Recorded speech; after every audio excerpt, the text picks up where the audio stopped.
Welcome everyone to Weekly News and a DW with Major Tidbits, and the topic for this video is INC nagrally for peace. Iglesia ni Cristo, or the Church of Christ, a non-Trinitarian Christian sect home to at most 3 million faithfuls in the Philippines, rallied for peace in numerous hotspots in the country, including Quirino Grandstand, Rizal Park, and a dozen or so more places nationwide. Ayon sa Iglesia ni Cristo website, nasa mahigit kumulang 2 milyong katao ang dumalo sa Rally for Peace ng kanilang iglesia sa Quirino Grandstand, including those sa Rizal Park at iba pang lugar nationwide. Nagkasanang Rally for Peace ang Iglesia ni Cristo dahil sa mga calls for impeachment laban kay Vice President Sara Duterte after impeachment complaints after impeachment complaints after impeachment complaints ang inihiyain at inendorso sa Kamara dahil sa anomalyang confidential fund disbursements at appropriations, kasama na si Mary Grace Piatos, kasama na ang kanyang mga pagwawala sa isang press conference sa kaligitnaan ng gabi. Putang ina ninyong lahat! Kung saan tinreta niya si President Bongbong Marcos, First Lady Liza Araneta Marcos, and House Speaker Martin Romualdez. Huwag kang mag-alala, ma'am, sa security ko. Kasi may kinausap na ako na tao. Sinabi ko sa kanya, kapag pinatay ako, patayin mo si BBM, si Liza Araneta, at si Martin Romualdez. No joke. No joke. Nagbilin na ako, ma'am. Pag namatay ako, sabi ko, huwag ka tumigil hanggang hindi mo mapatay sila. And then he said yes. Echoing President Bongbong Marcos' leak text message kung saan kanyang sinabi na hindi ganoon kaimportante si Sara at mas mabuting pagtuunan ng House of Representatives at Senado ang pagpapabuti ng kalagayan ng Pilipino kaysa impeachment. Stop the filing of impeachment? Well, it was actually private communication, but nalik na, yes. Because that's really my opinion. This is not important. This does not make any difference to even one single Filipino life. So why waste time on it? What will happen if somebody files an impeachment? It will tie down the House, it will tie down the Senate. It will just take up all that, and for nothing. For what? For nothing. For nothing. I won't be surprised if this is also in cooperation with Marcos kasi they know this will do little to quell the public backlash against Duterte as a sort of mema para masabing pinoprotektahan niya to the last si Duterte. Now, I'm not here to argue theology. What I'm interested in is the backlash na natanggap ng Iglesia, especially online with the liberal left, conservatives against Duterte's antics, and even atheists. Kasi they keep screaming freedom of religion, freedom from religion, at separation of church and state. We have to remember that these are the very same people who also cheered when Cardinal Sin mobilized and called to arms the Catholic faithfuls for EDSA 1 and 2, holding their hands up triumphantly to reject the undesirable precedents, in quotes, of yore. Separation of church and state is more or less binary. Nandyan siya o wala siya. The separation of church and state principle/doctrine only prevents priests at ang simbahan from being the state. Hindi sinasabi, or it doesn't say anything about preventing the church to shape and guide public policy and opinion. Na nasa Omnibus Election Code na hindi mo pwedeng i-coerce ang iyong mga mananampalataya o under your organizations para bumoto sa isang kandidato or suporta ng isang kandidato. That's a good thing. Pero again, that doesn't say anything about preventing the church to shape at i-guide yung public policy and opinion katulad ng ginawa ng Catholic Church laban sa RH Bill noong si Noynoy Aquino pa ang nakaupo. May double standard when it comes to freedom of expression kasi yes, we shouldn't normalize religious block voting at yung parang blind following and all that stuff. Pero it's evident that when you cheer for the other, kasi it's an example of good church interventions, will you scoff at another because it's an example of a bad church intervention when in the end it doesn't really matter. Although we shouldn't really tolerate people who credibly say that they have hired someone to kill the president, their first partner, and House Speaker.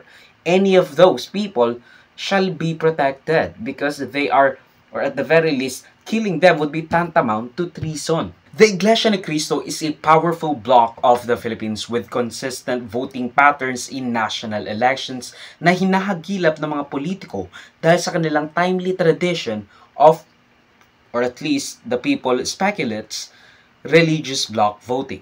Now, ano nga ba ang religious grounds bloc voting? Well, it's basically the vetting o pag-endorso ng leader ng church sa isang kandidato kung saan lahat ng mananampalataya ay inaasahan na bumoto base sa inendorso ng leader ng kanilang simbahan.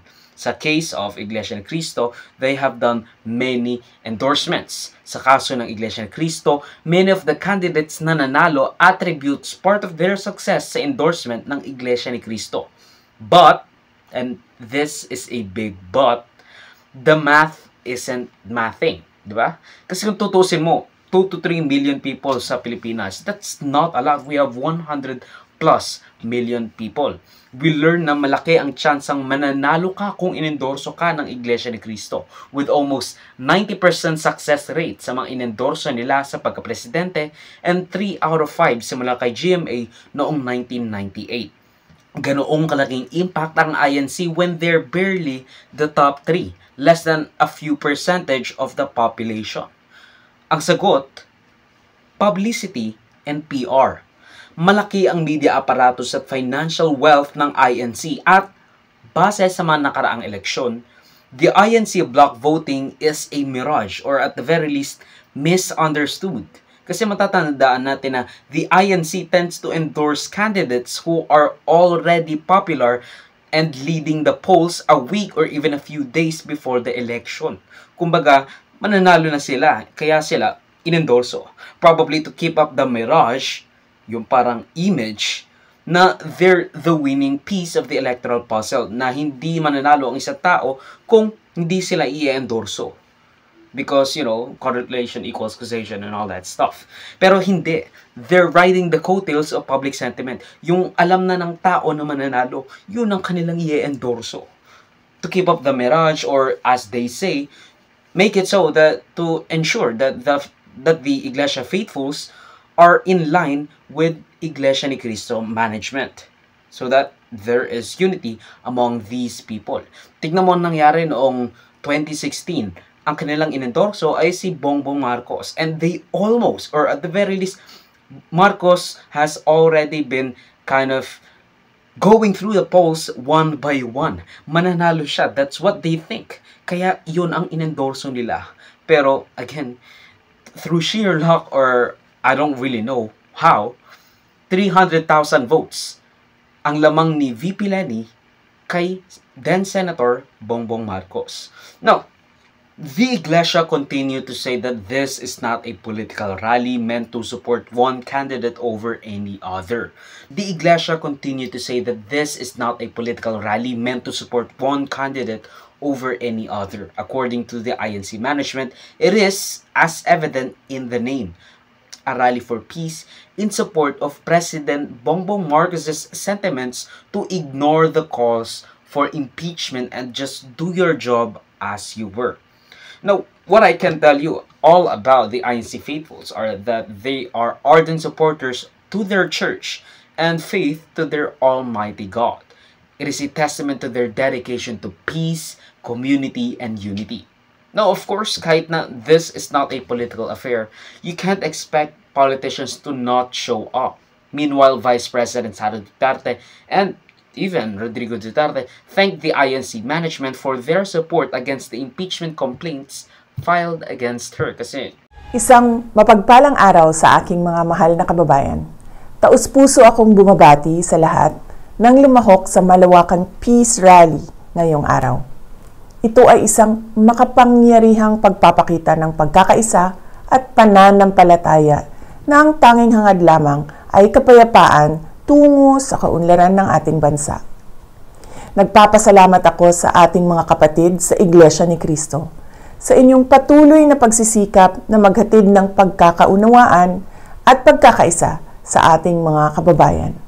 Sa gitna ng tumataas na presyo ng bilihin, kahirapan, at iba pang suliranin, ang isang mapayapa at nagkakaisang Pilipinas ay hindi kailanman matitinag at paulit-ulit na aahon sa gitna ng hamon ng panahon.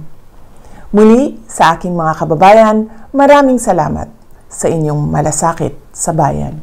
Mabuhay ang sambayanang Pilipino. I think naglalaylo na siya kasi nga again, there's like almost 4 na impeachment complaints that will go through to the House of Representatives, and I think the House Secretary General has been waiting for one more impeachment complaints that he says would bring over to the 103 threshold, or I think around 40% threshold or 33% threshold of the all members of the House of Representatives para idiretso agad yung impeachment complaints doon sa Senado.